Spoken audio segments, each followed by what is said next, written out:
बिस्मिल्लाहिर्रहमानिर्रहीम। अस्सलाम वालेकुम नाज़रीन, आप यूट्यूब चैनल देख रहे हैं। मैं इमरान खान हूँ। सबसे पहले तो बुशरा बीबी और इमरान खान साहब को जो सज़ा हुई तोशाखाना में, इस सज़ा के हवाले से खैबर पख्तूनख्वा में मुख्तलिफ़ मकामात पे लोगों ने एहतजाज किया। ये एहतजाज जो है वो जैसे नॉर्मली लोग निकल आते हैं एहतजाज करने के लिए पार्टी की हदायत पे, फिर पाकिस्तान तहरीक इंसाफ के जो ऑफिशियल अकाउंट्स हैं उन्होंने बताया कि जनाब ये मालाकंड डिवीज़न में हो रहा है, ये हज़ारा डिवीज़न में हो रहा है, या कुछ जो जनूबी अज़ला हैं वहाँ पे हो रहा है, पेशावर में हो रहा है। तो मुख्तलिफ़ जगहों पे पाकिस्तान तहरीक इंसाफ ने रैलियाँ निकाली और इमरान खान साहब के हक़ में मुज़ाहरा किया। तहरीक इंसाफ का ये मानना है कि उनके साथ ज़्यादती हो रही है और पाकिस्तान तहरीक इंसाफ के सोशल मीडिया ने बाकायदा एक डॉक्यूमेंट्री बनाई है तोशाखाना के हवाले से, और बहुत सारे वो हक़ाइक़ छाप दिए हैं जो हक़ाइक़ नॉर्मली हम नज़रअंदाज कर देते हैं। देखिए, वक्तन फ़वक्तन ये सारी चीज़ें पाकिस्तान का मीडिया बताता रहा कि तोशाखाना पे किसने कितना हाथ साफ़ किया। तोशाखाना में किसी ने भी घड़ियाँ नहीं छोड़ी। जितने भी लोग आए पाकिस्तान के अंदर हुकूमतों में, वो सारे तोशाखाना के तहाइफ अपने घरों में लेकर जाते रहे, चाहे वो निगरान हुकूमतों में आए, चाहे वो बाकायदा हुकूमतों में आकर बैठे। तमाम लोग तोशाखाना के ऊपर हाथ साफ़ करते रहे, हत्ता कि जर्नैलों ने भी तोशाखाना के ऊपर हाथ साफ़ किया है। तो तमाम लोग जो हैं वो तोशाखाना से निकालते रहे सामान, घड़ियाँ, ज्वेलरी, कालीन, घरेलू सामान, टी सेट और पता नहीं क्या कुछ ये ले जाते थे। नवाज शरीफ साहब लंबे अरसे से, नवाज शरीफ साहब, उनकी अहलिया, उनका ख़ानदान ये सामान लेते रहे। इसी तरह पाकिस्तान पीपल्स पार्टी की जितनी भी हुकूमतें आई वो सारी भी ये सामान लेती रही हैं। इसी तरह इमरान खान साहब ने और उनकी अहलिया ने भी तोशाखाना का सामान लिया। मामला ये है कि इमरान खान साहब को ये नहीं करना चाहिए था या उनकी अहलिया को नहीं करना चाहिए था। ये इखलाकी नुक्ता नज़र से आप देखें तो बात ठीक है, यानी बाकी सारे लोग जो काम कर रहे थे वो इन्हें नहीं करना चाहिए था। लेकिन सवाल ये पैदा होता है कि क्या कोई इल्लीगल काम किया, गैर कानूनी काम किया? अगर तो गैर कानूनी काम किया तो वो सब ने किया। अगर तो तोशाखाना से घड़ी लेना या कोई और तोहफा लेना गैर कानूनी है, तो यही गैर कानूनी काम नवाज शरीफ ने, उनके ख़ानदान ने, जरदारी ने, उनके ख़ानदान ने, गिलानी ने, उनके ख़ानदान ने, और बेशुमार और ख़ानदान हैं जो ये कारनामे कर चुके हैं। तो उन सबको भी गिरफ्तार होना चाहिए, उन सब पे भी मुकदमे चलने चाहिए। तोशाखाना से सामान लेना इल्लीगल नहीं है। आप एक मखसूस अमाउंट जमा करवा के आप सामान ले लेते हैं और ये हमेशा से होता है, कोई पहली मर्तबा नहीं हो रहा। लेकिन इमरान खान साहब वो पहले आदमी हैं जिन्होंने तोशाखाना के रूल्स को तब्दील किया और जो 20% पैसा देकर सामान लेते थे उसको 50% तक कर दिया। अब इल्ज़ामात इमरान खान साहब पे ये लगते हैं कि जनाब जो तोशाखाना के अंदर तहाइफ थे उनकी कीमत कम लगवाई गई। भी जो कम कीमत लगवाएगी वो प्राइम मिनिस्टर खुद लेके हाथ में तो नहीं फिरता था मार्केट के अंदर, जनाब बताएं ये कितने का है, जनाब आप बताएं ये कितने का है, जनाब आप बताएं, ऐसे तो नहीं होता था। भाई सरकारी मुलाजमीन है, तोशाखाना का बाकायदा एक डिपार्टमेंट है, वो लोग जाते हैं, वही लोग चेक करवाते हैं ना ये चीज़ कितने की है। तो जो उसकी कीमत लगती है उसके मुताबिक वो 20% या बाद में इमरान खान साहब ने 50% कर दिया तो उसके मुताबिक वो नीलाम हो जाता है। तरीक़ाकार तो ये है। अगर कम कीमत लगी थी तो इमरान खान ने जाके मार्केट में तो नहीं लगाई थी ना, वो तो जिसने कम कीमत लगाई वो सरकारी ऑफिसर, उसके गले में फंदा डालो, उसको पकड़ो ना कि भाई ये तुमने इतनी कम कीमत क्यों लगाई और तुमने क्यों सरकार का माल जो है या तोशाखाना का माल ओने पोने बेच दिया। उन सबको छूट है इमरान खान को। देखिए, अगर इमरान खान साहब और उनकी अहलिया, अव्वल तो मेरा ये मानना है कि इन्हें कोई तोहफा लेना ही नहीं चाहिए था, ये इन तोहफों से बहुत बड़े हैं। इमरान खान की तो शख्सियत इतनी बड़ी है, ये उनकी अहलिया ने अगर लिया तो लेना ही नहीं चाहिए था, ये तोहफे लेने नहीं चाहिए थे। लेकिन अगर उन्होंने लिए हैं तो उन्होंने कानून के मुताबिक लिए ना, गैर कानूनी तौर पे तो नहीं लिए। अगर ये ना भी लेते ना, मैं आपको एक और चीज़ बताता हूँ, फ़र्ज़ करें कि इमरान खान और बुशरा बीबी एक भी तोहफा ना लेते तो किसी और केस में फंसा देते। ये तो एस्टेब्लिशमेंट के साथ लड़ाई है ना, ये तो बड़ी आइडियल सिचुएशन है कि तोहफा लेते ही ना। लेकिन अगर ना लेते तो क्या होता, किसी और केस में फंसा देते। इद्दत वाला केस भी तो बनाया है ना, और कोई घटिया केस बना देते। तो ये पाकिस्तान की एस्टेब्लिशमेंट से लड़ाई का नतीजा है। जिन्होंने गाड़ियां ली जो बिल्कुल ही गैर कानूनी है, गैर आईनी है, लिखा हुआ है उसके अंदर कि आप गाड़ी नहीं ले सकते तोशाखाना में, या कोई इंटीक वो आप नहीं ले सकते, वो चीज़ें इन्होंने ले ली। जो तारीखी नवादरात हैं, बहुत पुरानी चीज़ें हैं मजहबी नुक्ता नज़र से, या फिर वो चीज़ें आप नहीं ले सकते, लेकिन इन्होंने गाड़ियाँ भी ले ली और रूल्स को खुद ही नरम कर दिया और गाड़ियां लेके उड़ गए।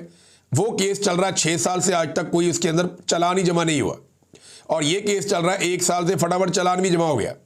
तो ये एस्टेब्लिशमेंट का कारनामा है, इसमें कोई ताल्लुक नहीं है इस बात से कि इमरान खान साहब ने कोई गैर कानूनी काम किया, और बाकी सारों ने भी यही काम किया। अच्छा नाज़रीन, इसमें पंजाब में दोबारा से पाकिस्तान तहरीक इंसाफ पर छापेबाजी शुरू हो गई है। ऐसा लगता है कि पंजाब पुलिस का एक ही काम रह गया, पीटीआई के बंदे पढ़ लो। वो पीटीआई के ऊपर छापों पे छापे और कोई काम ही नहीं करते। जिसने भी अपनी कारकर्दगी साबित करनी होती है वो पाकिस्तान तहरीक इंसाफ पे चढ़ जाता है। मुझे ऐसा लगता है कि पाकिस्तान के जितने भी इदारे हैं वहाँ पे अब कारकर्दगी दिखाने का जो वाहिद ज़रिया है वो ये है कि आपने पाकिस्तान तहरीक इंसाफ या इमरान खान के खिलाफ कितना किया और क्या किया। यानी ये PMLN के एक जर्नलिस्ट हैं अफसार आलम साहब, इन्हें वो भी लगाया हुआ था, इन्होंने चेयरमैन पैमरा भी। ये कहते हैं जी कि मेजर जनरल फैसल नसीर को अगला DG ISI लगाया जा सकता है, इसीलिए उन्हें साथ लीबिया ले जाया गया। तो सवाल ये पैदा होता है कि इमरान खान साहब ने जब उन्हें गोली लगी या गोलियां लगी तो उन्होंने मेजर जनरल फैसल नसीर का ही नाम दिया था उस वक्त कि जनाब ये जिम्मेदार है, और उन्हें नामजद किया था, और उनके ऊपर सियासत में मुदाखलत के इल्ज़ाम भी इमरान खान साहब ने लगाए। और पाकिस्तान तहरीक इंसाफ ये मानती है कि मेजर जनरल फैसल नसीर पूरी तरह से सियासत के अंदर इन्वॉल्व है, DGC हैं वो, तो उन्हें DG ISI अगर लगाया गया तो देखिए ये उन लोगों में से एक है जिनके पास पीछे हटने का कोई रास्ता बाकी बचा नहीं है। यानी ये लोग उस लेवल तक पहुंच गए हैं। कुछ लोग एक लेवल तक आ जाते हैं ना, देखिए आसिम मुनीर साहब और इमरान खान के बारे में लोग कहते हैं कि ये दो तलवारें एक नियाम में नहीं रह सकती, तो ये अपनी बका के लिए किसी भी लेवल तक जाएंगे। इसी तरह फैसल नसीर साहब हैं, कुछ और लोग हैं, ये लोग नहीं पीछे हट सकते। अब बात यह है कि ये जिस नहज तक पहुंच गए हैं या जहां तक ये मामलात को लेकर चले गए हैं वहां से पीछे हटा नहीं जा सकता। अब इमरान खान साहब आए तो इनकी बका खतरे में हो जाएगी, या इमरान खान साहब सर्वाइव कर गए तो ये लोग सर्वाइव नहीं कर पाएंगे। बज़ाहिर ये दिखाई देता है, ये सियासत है, इसमें कुछ भी हो जाता है, लेकिन बज़ाहिर जो दिखाई दे रहा है वो ये है। फिर एक और चीज़ भी बताई गई कि नून लीग ने नदीम अंजुम के लिए बहुत कोशिश की।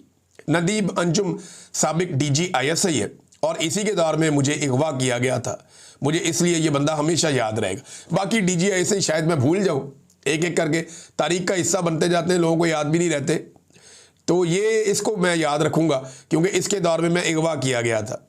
तो हुकूमत इसे दोबारा DG ISI लगाना चाहती थी, फिर दूसरी नहीं लगाया, एस्टेब्लिशमेंट ने बात नहीं मानी, और दूसरी ऑप्शन रखी गई सिक्योरिटी एडवाइज़र ही लगा दें, नेशनल सिक्योरिटी एडवाइज़र, वो भी नहीं लगाया गया। फिर तीसरी ऑप्शन जनाब अमेरिका में इसको सफ़ीर लगा दें, वो भी नहीं लगाया गया। लेकिन दिल छोटा करने की ज़रूरत नहीं है, नदीम अंजुम को कोई ना कोई ओहदा मिल जाएगा, उसकी एक वजह है। कोई भी जर्नैल जो है वो ज़्यादा अरसे तक बेरोज़गार नहीं रह सकता, जब उसने खिदमात सर अंजाम दी हो तो उसे कोई ना कोई नौकरी मिल जाती। नॉर्मली हम देख रहे हैं कि बहुत सारे जर्नैलों को नौकरियां आजकल मिल रही हैं, तो इन्हें भी नौकरी मिल जाएगी। कौमी कॉन्फ्रेंस के अंदर नाज़रीन बड़ी ज़बरदस्त तकारीर हुई हैं, बड़े ज़बरदस्त तरीके से मोमेंटम बनाने की कोशिश की गई है, और ये मोमेंटम क्या है ज़रा ये आप सुन लीजिए। सुहेल अफरीदी साहब ने बड़ी इंपॉर्टेंट बातें की है, रबिया बाजुआ साहिबा ने बड़ी इंपॉर्टेंट बातें की है, कुछ जर्नलिस्ट हैं उन्होंने बड़ी अच्छी वहाँ बातें की हैं, कुछ वकला ने बातें की है, और कुछ सियासतदानों ने भी। महमूद अचकज़ई साहब ने बड़ी समझदारी वाली बात की, और ये बात मुझे नहीं लगता कि अभी हुक्मरानों को समझ आएगी। वो ताकत के नशे में डोनाल्ड ट्रंप के आशीर्वाद के साथ और इसराइल की खुशनुदी हासिल कर रहे हैं, तो वो उनको भी ये बात समझ नहीं आएगी, लेकिन पाकिस्तानियों को ये बात ज़रूर समझ आनी चाहिए। महमूद अचकज़ई ने कहा कि डायलॉग के लिए तैयार है, आए एक दूसरे को माफ़ करें। देखें, अगर ये सियासतदान एक दूसरे से दिल साफ़ कर लेते हैं और करप्शन पाकिस्तान में ख़त्म हो जाती है कि जनाब ठीक है अब हम करप्शन ना करेंगे ना करने देंगे, जो मामलात हैं उन पे दिल साफ़ कर लेते हैं और एक शफाफ निज़ाम के तहत हम सारे उसमें से गुजर जाते हैं। लेकिन अगर ये सारे सियासतदान मिलकर किसी तरह पाकिस्तान की एस्टेब्लिशमेंट को उनके आईनी किरदार में वापस भेजने में कामयाब हो जाते हैं तो पाकिस्तान की बचत हो जाएगी। क्योंकि याद रखिएगा, पाकिस्तान को जो नुकसान है, सबसे ज़्यादा नुकसान पाकिस्तान को पाकिस्तान की मिलिट्री एस्टेब्लिशमेंट ने आज तक पहुंचाया। उनके घटिया और गलत फैसलों ने पाकिस्तान को आज तक सबसे ज़्यादा नुकसान पहुंचाया। पाकिस्तान दो टुकड़े भी पाकिस्तान की मिलिट्री एस्टेब्लिशमेंट के गलत फैसलों की वजह से हुआ। पाकिस्तान के अंदर जितनी हुकूमतें गिरी मिलिट्री एस्टेब्लिशमेंट ने गिराई, पाकिस्तान में जितनी जाली हुकूमतें बनी मिलिट्री एस्टेब्लिशमेंट ने बनाई, पाकिस्तान जितनी जंगों में गया मिलिट्री एस्टेब्लिशमेंट की वजह से गया। पाकिस्तान के अंदर जो मनशियात का और जो असलहे का, क्लाशनकोव का जो कल्चर लेकर आया वो मिलिट्री एस्टेब्लिशमेंट के जरिए आया।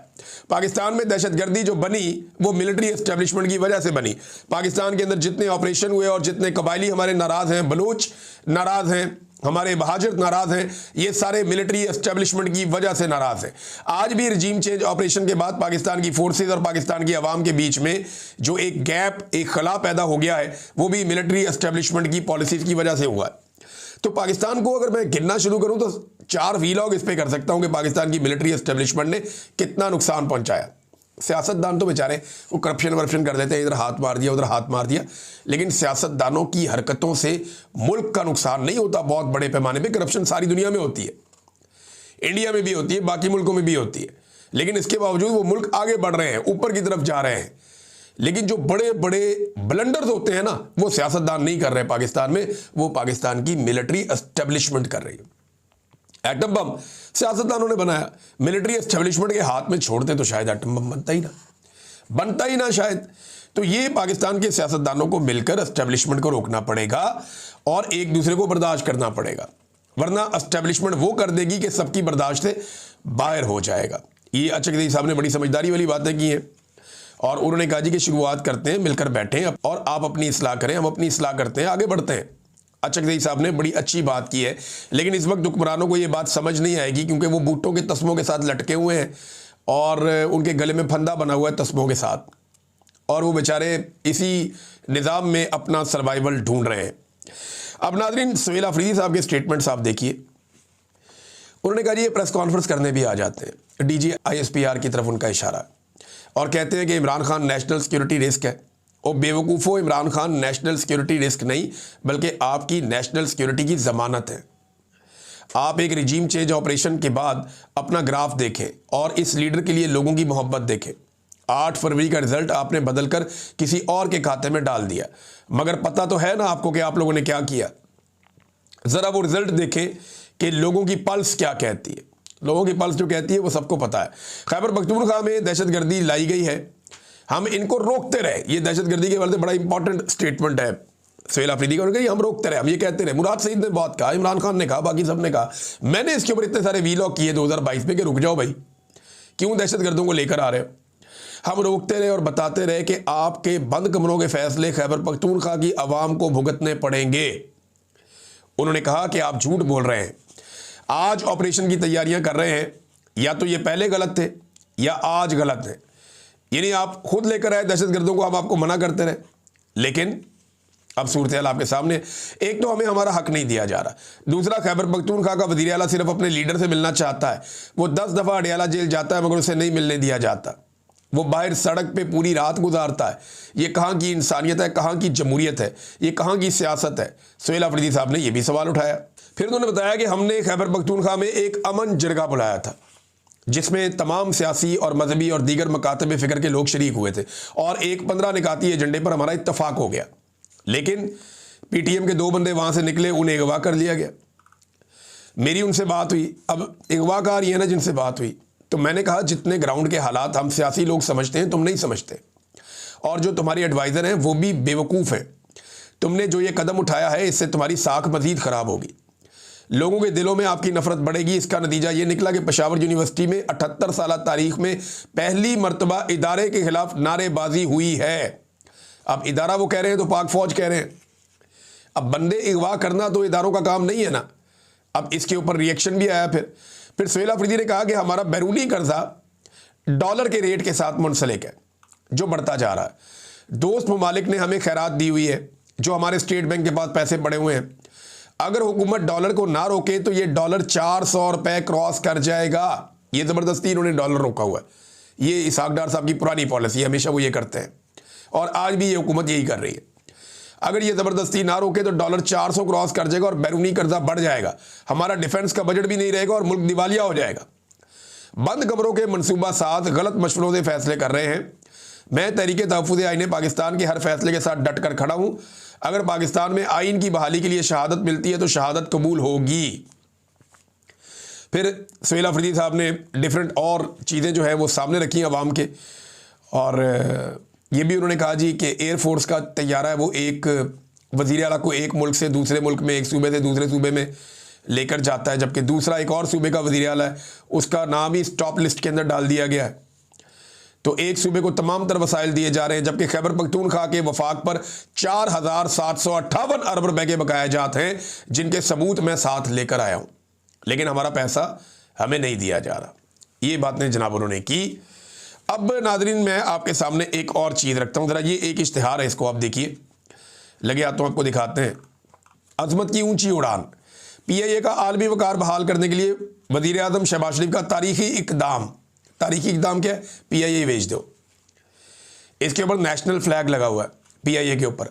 पहले पाकिस्तान के हुक्मरानों ने मिलकर इसको तबाह बर्बाद किया, इसका बेड़ा गर्क कर दिया PIA का। PIA को वहां पहुंचा दिया कि इसकी वापसी की कोई गुंजाइश नहीं है। आपको पता है ये महंगे टिकट बेचता है PIA। ये यूरोप में या बरतानिया में अगर आप ट्रैवल करते हैं ना, यूरोप के अंदर आप एक मुल्क से दूसरे मुल्क चले जाते हैं, एक शहर से दूसरे शहर चले जाते हैं। बरतानिया में आप एक शहर से दूसरे शहर जाते हैं, आप आयरलैंड चले जाते हैं, मैंने ट्रैवल किया है। इससे आधे पैसों में आप ट्रैवल कर लेते हैं जितना पैसा पाकिस्तान में PIA लेता है। यानी आप लाहौर कराची चले जाएं, पेशावर कराची चले जाएं, या आप इस्लामाबाद लाहौर या इस्लामाबाद कराची चले जाएं, तो आपसे जो पैसे लेता है ना PIA, वो डबल पैसे हैं जितने पैसों में आप यूरोप में या बरतानिया में ट्रैवल कर सकते हैं। तो उनकी एयरलाइंस इतने कम पैसों में कैसे ट्रैवल करवा रही हैं, और पाकिस्तान में एयरलाइंस क्यों इतने ज़्यादा पैसे ले रही है, ख़ास तौर पे जो कौमी एयरलाइन है? ये सवाल भी पूछने वाला ना। इतने पैसे लेने के बावजूद आप खसारे में हैं, और यहाँ पे जो एयरलाइंस हैं वो थोड़े से पैसे लेकर भी खसारे में नहीं है, बल्कि मुनाफे में चल रहे हैं। वो बहुत खुश हैं, वो अपने एम्प्लॉयज़ को बोनस भी दे रहे हैं, और आप हर दफ़ा निजीकारी का सोचते रहते हैं। तो आप देखें, नेशनल फ्लैग लगा हुआ है एरोप्लेन के ऊपर, और पूरी एयरलाइन के बेचने के अमल को वो ये कह रहे हैं कि अजमत की ऊंची उड़ान। अब बंदा इस पे सर ना पीटे तो और क्या करे? अंदाजा करें, आप इनकी हालत चेक करें कि ये कौमी इदारे बेच रहे हैं, और बेचने के अमल को कह रहे हैं, घर का सौदा सामान बेच रहे हैं, और बेचने के अमल को कह रहे हैं कि अजमत की ऊंची उड़ान। बेचने के अलावा इनके पास हाल ही कोई नहीं है। जो कई दहाइयों में इन्होंने इन इदारों के साथ कर दिया है, जिस किस्म की भर्तियां कर दी हैं, जिस किस्म के खसारे में ये इदारे जा रहे हैं, हुकूमतों के पास तो कैपेसिटी नहीं है ये बेच दें। लेकिन याद रखिएगा, जो भी इन्हें खरीदेगा वो मुनाफे में ही जाएगा। मैं आपको लिख कर देता हूं, जो भी PIA खरीदेगा वो नुकसान में नहीं जाएगा, वो मुनाफे में जाएगा, क्योंकि इसके अंदर पोटेंशियल है। लेकिन इस पोटेंशियल को हुकूमत इस्तेमाल करती, हुकूमत के अंदर ये पोटेंशियल नहीं है, और पाकिस्तान की हुकूमतें बड़े लंबे अरसे से रगड़ा दे रही है इदारों को। ये हालत हो गई। नाजरीन, ये एक खबर और है। ये राणा सनाउल्लाह साहब के दो बड़े अजीब बयानात हैं, और अलग अलग बयानात आ रहे हैं। इसहाक डार साहब ने, याद है आपको, एक दिन क्या कहा था? उन्होंने कहा था वज़ीर आज़म सफ़र में थे, इसलिए सही तरह समझे बगैर डोनाल्ड ट्रंप के हक़ में ट्वीट कर दिया कि उनका मंसूबा बहुत अच्छा है। पहले उस मंसूबे से भाग रहे थे, और बाद में उसी मंसूबे के ऊपर जाकर अक़वाम मुत्तहिदा में वोट भी कराए। अब राणा सनाउल्लाह साहब एक तरफ तो ये कहते हैं जनाब कि पाकिस्तान ने खुद पेशकश की है कि हम गज़ा में अपनी फ़ौज भेजना चाहते हैं। एक बात तो ये कन्फर्म हो गई, ये क्लियर हो गई कि पाकिस्तान ने अमेरिका को खुद ये पेशकश की कि हम अपनी फ़ौज को स्टेबलाइजेशन फोर्स के अंदर गज़ा में भेजना चाहते हैं। नंबर 2, राणा सनाउल्लाह ने एक और स्टेटमेंट दिया। उन्होंने कहा जी इसराइल शायद खुद ही गज़ा में पाकिस्तान के फौजी दस्तों की तैनाती से इनकार कर दे, लेकिन अगर मौका मिला तो पाक फ़ौज फ़लस्तीनियों के लिए बहुत बड़ा सहारा साबित होगी। ये राणा साहब ने कहा। देखिए, अब सवाल ये पैदा होता है कि राणा साहब कह रहे हैं कि अगर इसराइल ने इजाज़त ना दी तो हम नहीं जा सकेंगे। अगर आप इसराइल की इजाज़त से जा रहे हैं, देखिए ना, एक तो इसराइल की इजाज़त से जाएंगे तो फिर आपने करारदाद के हक़ में वोट क्यों डाला कि स्टेबलाइजेशन फोर्स को बनाया जाए और वहाँ पे तैनात किया जाए? आपने क्यों वोट डाला उस करारदाद के हक़ में जिसका मैंडेट ही आपके पास नहीं था? वोट तो आपने डाल दिया, अब आप अपनी फ़ौज वहाँ पे भिजवाने के लिए खुद पेशकश कर रहे हैं, जबकि इन्हिसार इस बात पे है कि इसराइल इजाज़त देता है या नहीं देता। ये मैं नहीं कह रहा, राणा सनाउल्लाह ने कहा। राणा सनाउल्लाह ने कहा कि अगर इसराइल ने इजाज़त दी तो फ़ौज जाएगी, इजाज़त इसराइल ने ना दी तो फ़ौज नहीं जाएगी। यानी सादी बात यह है कि आपने वोट डाल के हमास को और फ़लस्तीनियों को नज़रअंदाज किया था। ये सादी बात है, वो इसके खिलाफ थे, आपने इसके हक़ में वोट डाल दिया। अब अगर आप इसराइल की इजाज़त से जाएंगे गज़ा में तो आप फ़लस्तीन को आज़ाद कैसे करवाएंगे, जो आपका एक दावा है? या फ़लस्तीनियों की आप मदद कैसे करेंगे? इसराइल आपको ये तो इजाज़त नहीं देगा कि आप फ़लस्तीन को जाके आज़ाद करवा लें या अलग रियासत बना लें, ये तो वो आपको इजाज़त कभी नहीं देगा, और लॉजिकली लगता भी नहीं है कि उसको ये इजाज़त आपको देनी चाहिए, वो नहीं देगा, उसकी तो सारी मेहनत ज़ाया हो जाएगी। और दूसरा, अगर इसराइल की इजाज़त से आप जाएंगे तो फिर आप मज़ालिम को कैसे रोकेंगे, जुल्म को कैसे रोकेंगे? तो राणा सनाउल्लाह साहब अपने ही बयानात में आप लोग फंसते जा रहे हैं, आपकी गवर्नमेंट फंसती जा रही है, और ये जो मामला है ये आप लोगों के गले में फंस जाएगा। ये एस्टेब्लिशमेंट का फैसला है, फौजी क़यादत ने ये फैसला किया है कि उन्होंने फ़ौज को भेजना है गजा में, और वो वादे करके आ गए। आप सियासतदान हैं, आपने पब्लिक के अंदर जाना है, कल को लोग लित्तर मारेंगे, कल को लोग आप लोगों के खिलाफ हो जाएंगे कि ये गंद आपने, ये गूं आप लोगों ने किया है, ये आपके खाते में डाल जाएगा। तो राणा साहब बचाओ अपने आप को, इन चक्करों में आप ना पड़े। ये जो फौज कर रही है इन्हें करने दें, क़यादत जो कर रही है इन्हें करने दें। और अभी वजाहत सईद खान साहब ने एक बड़ी इंपॉर्टेंट इंफॉर्मेशन दी। उनका ये कहना है कि उनके हाथ को एक डॉक्यूमेंट, एक मेमो लगा है, और उसमें बाकायदा खबरदार किया गया है, बताया गया है फील्ड मार्शल साहब को कि अगर आप गजा में फ़ौज भेजते हैं तो इसके फ़ायदे क्या होंगे और इसके नुकसानात क्या होंगे। एक बात तो बड़ी क्लियर है कि इमरान खान साहब को निकालने के पीछे जो बड़े रीज़न्स हैं उनके अंदर ये वाला खेल भी शामिल। ऐसा नहीं है कि सिर्फ इमरान खान पाकिस्तान में एस्टेब्लिशमेंट की आंखों को चुभना शुरू हो गए थे, ये बैनुल-अक़वामी सतह पे पूरा एक खेल खेला गया, और अब वो आपके सामने खुलकर आ रहा है। अब तक के लिए इतने, अपना ख्याल रखिएगा, अपने चैनल का भी। अल्लाह हाफ़िज़।